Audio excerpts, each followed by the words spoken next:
Hey everybody, this is Matt from Cincy Jungle. Today will be the first of a multi-part series talking about the Bengals' different position groups as we start training camp. And this is going to kind of look at the position group on a whole, who we're going to expect to see, who might be able to develop over the course of the year, who might be around for the future. Kind of looking at in-depth at each position group, its outlook not only for 2020, but for the future. So today we're starting with the tight ends. Now, the tight end position has a major change, all right, from previous seasons, and that is Tyler Eifert leaving in free agency.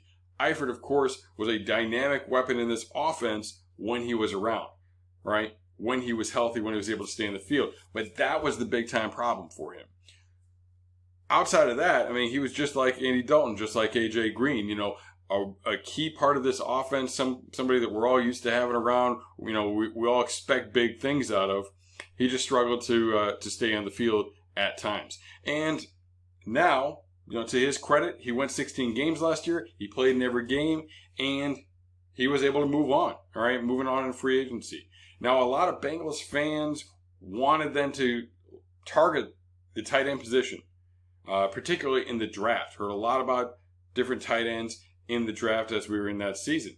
But really, they've already planned for this, all right? They've already addressed the position, and they've got a couple of guys they like. Now, are these guys the type of receivers that Tyler Eifert is? No. I mean, that's a hard guy to find. But really, I believe this offense loves guys that can block, all right, both run blocking and pass blocking. They definitely have a high premium, a high value on that. They want guys that can do those things, but have some athleticism, all right, are dynamic enough to be able to spread out, to be able to really be kind of move the chains type of guys as pass catchers, all right, make some plays here and there, but they don't need that Tyler Eifert type of weapon at the tight end position. Why? Because there's only so many balls to go around anyway, all right, and look at the depth that they have at receiver all of a sudden. All right, with a healthy A.J. Green, a healthy John Ross, all right, now T. Higgins, Auden Tate, and of course Tyler Boyd. Look, they got plenty of pass catchers, all right? And these guys at this tight end position, they can be pass catchers as well. They can definitely contribute in that area, don't get me wrong, but we don't need to see a Tyler Eifert type of guy at that position to have success in this offense with what they want to do. So let's talk about some of these guys, and we'll start with C.J. Uzomah, all right? Now, this is a guy that after last season, or 2 seasons ago rather, 2018, people were really high on him, all right? This time last year, fans were really high on Uzomah. All right, he had 42 catches for 439 yards and 3 touchdowns in 2018, all right?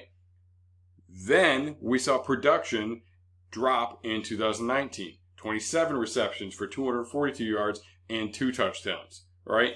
But that's not a personal fault, right? That's not him.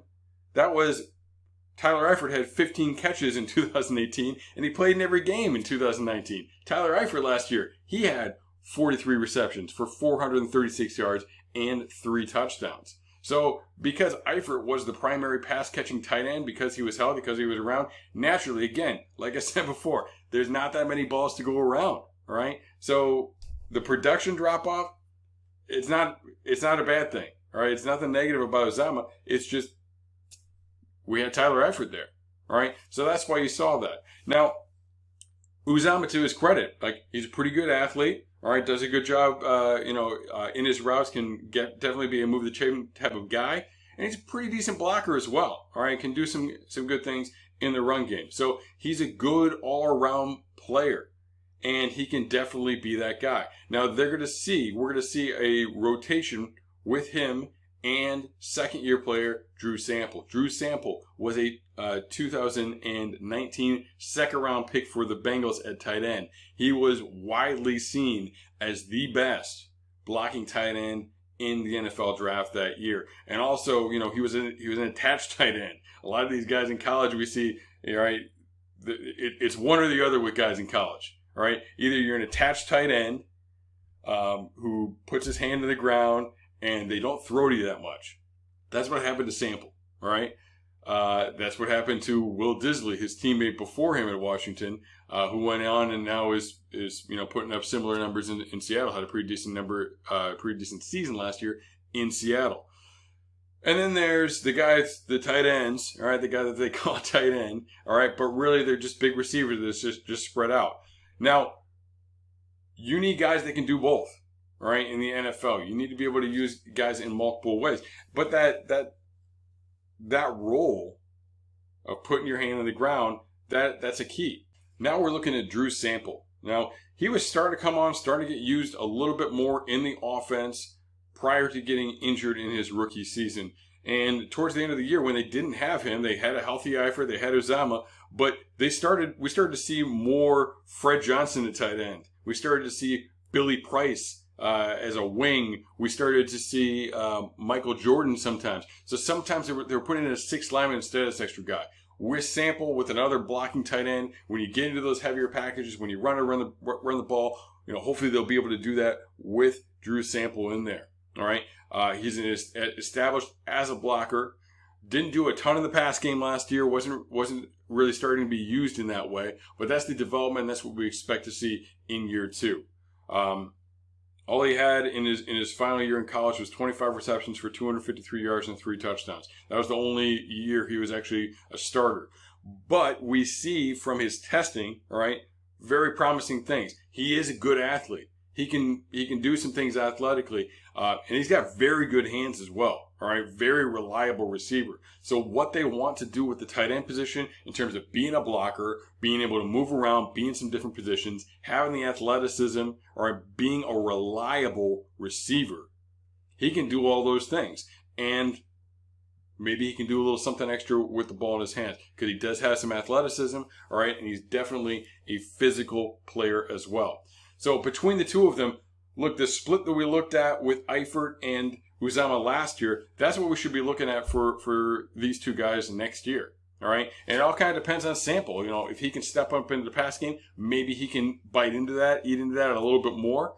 But what we should expect is one of these guys having 40-some receptions for 400 and some yards and a handful of touchdowns, and the other one having 20-some receptions for 200 and some yards and a handful of receptions. That's probably what we're going to get out of this group. We're going to see more targets going to this group of receivers and not as much with these guys. Again, look, this is the way that we saw Burrow using tight ends as well. All right, his tight ends at LSU weren't super dynamic playmakers. All right, they were guys that could do a lot of different things, move in, line up in a lot of different positions. People talk about how LSU ran a ton of empty. They ran a ton of empty out of 11 personnel. They split out their tight ends. They split out their running backs. And we should expect to see that with these guys as well. A couple of other guys to mention, all right? Ethan Carter will definitely be in the mix. He's been a solid player for the Bengals. Again, good blocker, all right? Decent receiver, can do some things in the pass game as well. So we'll definitely see him in the mix. Kind of the X factor here really is Mason Schreck, all right? So Mason Schreck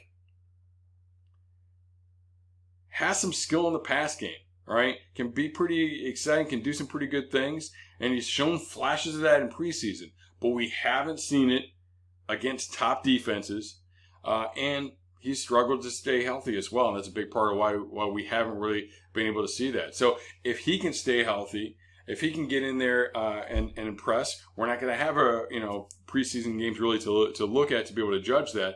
But if he can stay healthy, maybe he could be an X factor and take a step forward and be a multi-talented, pretty dynamic guy for them. So he's kind of the X factor. But really, what I would expect is between Uzomah and Sample, it doesn't really matter. All right, who's the starter, who's number 2, whatever. Because they're both going to play a pretty large role, all right? But as I said, we're probably going to see about twice as much production out of whoever is being used more in that way. So, thank you for joining me today. Again, this is a multi-part series, so make sure you're coming back and checking out the future installments as we move forward and move closer to the season. Hooday. Red 7, hot route!